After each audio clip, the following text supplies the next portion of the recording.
Assalamu alaikum. Туғандар амансыздар бі? Бізде кезектегі чығарылыш ушул 58,5 ат күчүндөгү Корея өндүрүшүнөн чыккан трактору сатууга чыгып аткан чагы.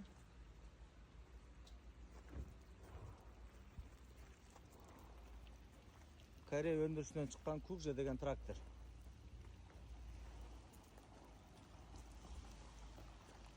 58,5 ат күчүндөгү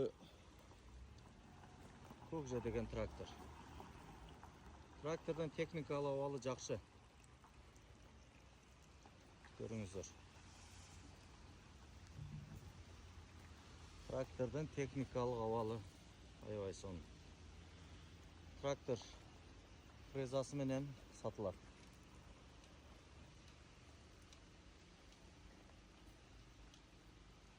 4 цилиндрлүү Кукже тракторубуз Кудай буйрса сатууга чыкты. Изимдария Гош шаары, Жапалак Унаа базары.